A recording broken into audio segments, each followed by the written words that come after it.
કેમ છો મિત્રો? જય યોગેશ્વર, જય સ્વામિનારાયણ, જય શ્રી કૃષ્ણ.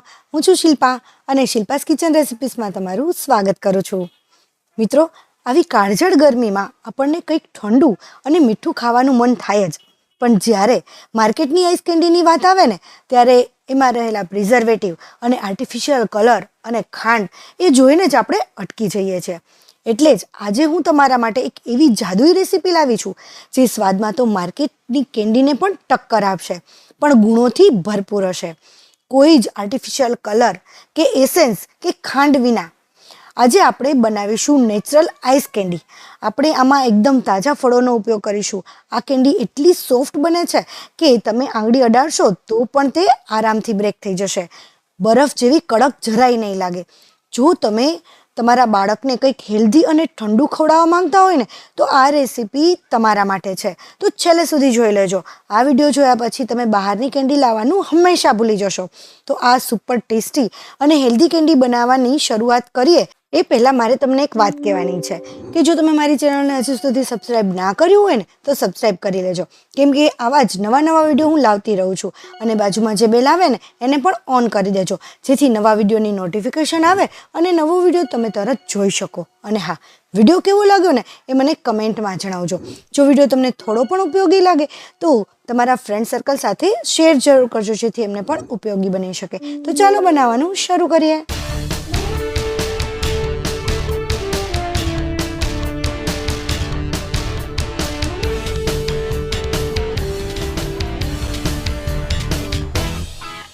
અહીંયા મેં 1 વાટકી જેટલા દાડમ લીધા છે. મિત્રો, મારે આ દાડમ છે ને એ દેશી દાડમ છે, એટલે એકદમ રેડ દાડમ નથી. જો તમારે એકદમ રેડ દાડમ હોય તો એ પણ ચાલે. હવે અહીંયા 1 વાટકી દાડમ અને 1 વાટકી તરબૂચ, અને આ તરબૂચના બી પણ મેં એકદમ કાઢી લીધા છે. અને આ બંને 1 વાટકી લીધા છે. હવે આ બંનેમાં પાણી નાખ્યા વિના એનું આપણે જ્યુસ તૈયાર કરવાનું છે.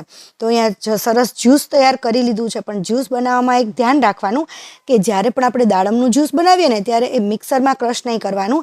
કારણ કે જો એ મિક્સરમાં ક્રશ કરીએ ને તો એનો જે દાડમનો વ્હાઈટ પાર્ટ હોય ને એ પણ ક્રશ થઈ જતો હોય છે અને એનો કલર ચેન્જ થઈ જતો હોય છે, સ્વાદ પણ બગડી જતો હોય છે. તો અહીંયા મેં બંને 1 કપ જેટલું જ્યુસ તૈયાર કરેલું છે. તમે તમારા બાળકો કે તમારા મેમ્બર્સ પ્રમાણે વધારે ઓછું કરી શકો. હવે આને આપણે ગાળી પણ લેવાનું છે, જેથી એમાં જરાય કણકી ના રહે. એ બંનેને આપણે એક બાઉલની અંદર ટ્રાન્સફર કરી દઈશું. આ રીતે જ્યુસ જે તૈયાર કરેલું છે એકદમ મસ્ત એવું ટેસ્ટી લાગે છે. દાડમનું જે જ્યુસ છે એ ખાટું મીઠું હોય છે, અને જે તરબૂચનું જ્યુસ છે ને એ એકદમ મીઠું એટલે કે ગળાશવાળું હોય છે. તો આ બંનેનું કોમ્બિનેશન છે ને બહુ જ સરસ લાગે છે. અને આપણે આમાં ખાંડ કે બીજા કોઈ પણ એસેન્સનો ઉપયોગ નથી કરવાના, છતાં પણ એટલું ટેસ્ટી બનશે ને કે, અને સોફ્ટ પણ એટલી બનશે કે એક વખત તમે ખાધા પછી દર વખત તમને એવું જ થશે કે કેન્ડી બનાવીએ ને તો આ જ રીતે બનાવવી જોઈએ. તો આ બંનેને મિક્સ કરી લીધા પછી હવે એની અંદર આપણે ગુલકંદ એડ કરવાનું છે. મિત્રો, આ ગુલકંદ છે ને મેં ઘરે જ બનાવેલું છે. આ નેચરલ ગુલકંદ છે, અને આમાં ગુલકંદમાં મેં ખાંડનો ઉપયોગ નથી કરેલો, અને સાકરના ઉપયોગથી જ મેં આ ગુલકંદ તૈયાર કરેલું છે. જો તમારે એની રેસીપી જોઈતી હોય ને તો મને કમેન્ટમાં કહેજો, હું તમને એની લિંક શેર કરી દઈશ, અથવા તો તમને લાસ્ટમાં પણ આપી દઈશ. તો અહીંયા મેં 5 ચમચી જેટલું ગુલકંદ લીધું છે, એ આપણે એડ કરી દેવાનું છે. અને જો તમે ગુલકંદ ન નાખતા હો ને તો થોડી એવી સાકર નાખી શકાય, અને ગુલકંદ એટલે કે ગુલાબનો ટેસ્ટ આપવા માટે ગુલાબ જળ પણ એની અંદર એડ કરી શકાય, અથવા તો ફ્રેશ ગુલાબ હોય ને એને ક્રશ કરીને પણ તમે એમાં નાખી શકો. એનો ટેસ્ટ પણ ખૂબ જ સરસ આવે છે અને કલર પણ ખૂબ જ સરસ આવશે. તો હવે આ બધું ગુલકંદ આપણે એની અંદર નાખી દઈએ અને એને પણ સરસ રીતે મિક્સ કરી લઈએ. હવે આપણે જે કેન્ડી છે ને એ ખાટી મીઠી હોય ને તો બહુ મજા આવતી હોય છે. દાડમની ખટાશ એટલી બધી નથી હોતી કે આપણી કેન્ડી છે એ ખાટી મીઠી બને. તો કેન્ડીને આપણે ખાટી મીઠી બનાવવા માટે શું કરીશું, એની અંદર આપણે થોડો એવો ચાટ મસાલો નાખીશું, અથવા તો એની અંદર તમે જલજીરા પાવડર પણ એડ કરી શકો. છાશનો મસાલો જે આવે છે એ પણ તમે એની અંદર એડ કરી શકો. એને આપણે સરસ રીતે ઓગાળી લઈએ, અને આપણું જે ગુલકંદ હતું એ પણ સરસ રીતે મિક્સ થઈ અને અંદર સરસ રીતે ઓગળી જાય એ રીતે. અને ત્યાર પછી હજી વધુ ખટાશ માટે આપણે એની અંદર લીંબુનો રસ પણ એડ કરીશું. તો અહીંયા 2 ચમચી જેટલો આપણે લીંબુનો રસ એડ કરવાના છીએ. હવે મિત્રો, તમને જો મારી રેસીપી કેવી લાગે છે ને મને કમેન્ટમાં તો તમે કહેવાના જ છો. બધા લોકો મને ખૂબ જ સારી કમેન્ટ કરે જ છે, પરંતુ જો તમને મારી રેસીપી થોડી પણ ઉપયોગી લાગતી હોય કે સારી લાગતી હોય ને તો તમે તમારા ફેમિલી ગ્રુપમાં પણ શેર કરજો, જેથી એમને પણ ઉપયોગી બની શકે. તો આપણે અહીંયા છે ને 2 ચમચી જેટલું લીંબુનો રસ એડ કરવાનો છે અને એને પણ આપણે સરસ મિક્સ કરી દઈએ.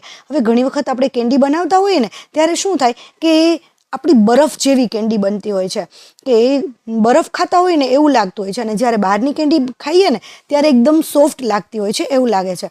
પરંતુ આ કેન્ડી આપણે બનાવીને ખાશું ને તો આ કેન્ડી એકદમ સરસ સોફ્ટ બનશે. બજારની કેન્ડીને પણ ભૂલી જઈએ ને એવી સરસ સોફ્ટ કેન્ડી બને છે. અને એવું પણ નહીં બને કે આ કેન્ડી જામશે નહીં. ઘણી વખત એવું થતું હોય છે કે કેન્ડી ઘણી વખત જામતી પણ નથી, તો એ વધારે સુગરને કારણે એ જામતી નથી હોતી. તો અહીં આપણે સુગરનો પણ ઉપયોગ નથી કરવાના અને આપણે આ રીતે નેચરલ ફ્રૂટનો જ ઉપયોગ કરવાના છે. તો આપણે મોલ્ડની અંદર આ રીતે નાખી અને એને મોલ્ડને ફિટ કરી દઈશું.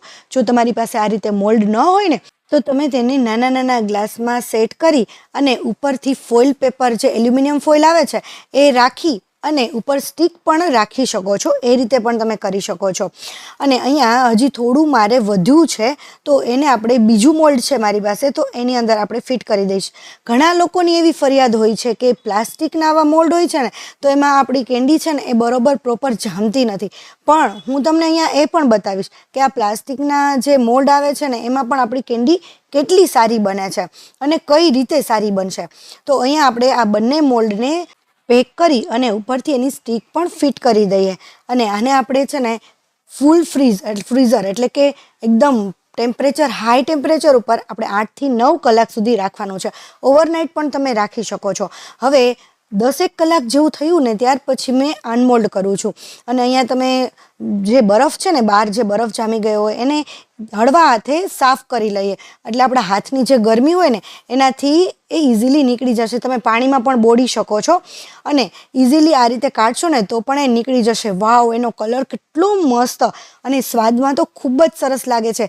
જે આપણે ચાટ મસાલો નાખ્યો છે અને લીંબુનું જ્યુસ નાખેલું છે તો એ બંનેના કોમ્બિનેશનથી આ કેન્ડી છે એટલી ચટપટી અને ટેસ્ટી બને છે ને કે એની વાત જ પૂછોમાં. બાળકોને જો એક વખત તમે આ ખવડાવશો ને તો એમને પણ દાડમ અને તરબૂચના એને ગુણ પણ મળશે, કેન્ડી પણ ખાવા મળશે અને દર વખતે બાળકો એમ જ કહેશે કે મને આવી કેન્ડી બનાવી દો. મિત્રો, તમે કયા ગામથી કે કયા સિટીથી મારા વિડીયો જુઓ છો ને એ મને કમેન્ટમાં જરૂર કહેજો, કેમ કે મારા વ્યુઅર્સ મારા વિડીયો ક્યાં ક્યાંથી જુએ છે ને એ મને પણ ખ્યાલ આવે. જોયું તમે, આપણી આઈસ કેન્ડી કે કુલ્ફી કે ગુલ્ફી આ એકદમ સોફ્ટ બની છે. આંગળો અડાડતા જ સરસ રીતે તૂટી જતી હોય છે અને એ જે ચૂસવાની મજા આવે ને એની તો વાત જ અલગ છે.